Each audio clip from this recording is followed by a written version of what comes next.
Bernard Madoff. Quelle est l'histoire de celui qui est passé de financier self-made man à escroc planétaire? C'est ce que nous allons voir dans cette vidéo.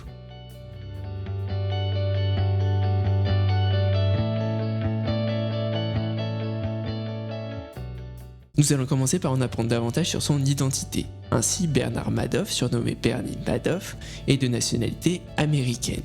Né le 29 avril 1938 dans le Queens, à New York, et mort le 14 avril 2021 dans la prison de Butner, en Caroline du Nord, c'est un financier, un investisseur et un escroc mondialement connu.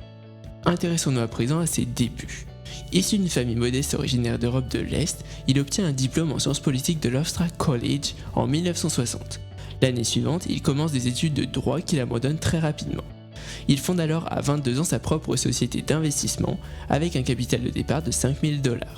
Au fil des années, cette société devient l'une des principales de Wall Street.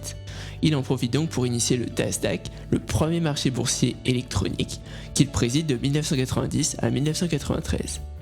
Il se sert ensuite de sa notoriété pour monter un fonds spéculatif géré de manière très discrète.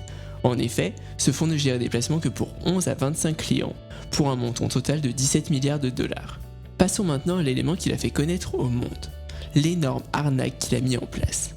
Ainsi, il a utilisé le principe de la pyramide de Ponzi, c'est-à-dire que les intérêts payés aux premiers dépositaires sont pris sur les dépôts des investisseurs suivants, ce qui requiert une croissance exponentielle du nombre d'investisseurs pour offrir des performances exceptionnelles à ses clients.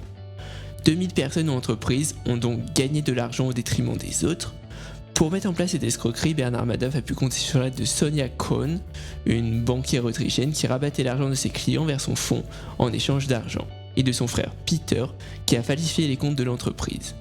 Concernant le nom des clients, nous pouvons citer de grandes banques comme Banco Santander ou HSBC, de très riches individus comme Carl J. Shapiro, ou bien des sociétés de management comme Tremont Capital Management. Enfin, évoquons sa descente aux enfers. D'abord, à la suite d'énormes pertes, il met en place un système de cavalerie qui correspond à un processus financier dans lequel de nouveaux emprunts servent sans cesse à rembourser les emprunts antérieurs. De plus, à la suite de la chute des marchés financiers de 2008, certains clients souhaitent retirer leurs fonds, faisant alors s'écrouler le système. Il est alors contraint d'avouer n'avoir jamais investi un seul centime des sommes qui avaient été confiées à sa société, ce qui entraîne son arrestation. Il plaide ensuite coupable à son procès le 12 mars 2009, ce qui engendre la liquidation de sa société. De plus, il est condamné le 29 juin 2009 à 150 ans de prison ferme, qu'il purge à la prison fédérale de Butner, en Caroline du Nord, dans laquelle il meurt le 14 avril dernier. Cette vidéo est à présent terminée, merci de l'avoir regardée. Si vous l'avez appréciée, n'hésitez pas à aimer la vidéo et à vous abonner. Sur ce, à la prochaine.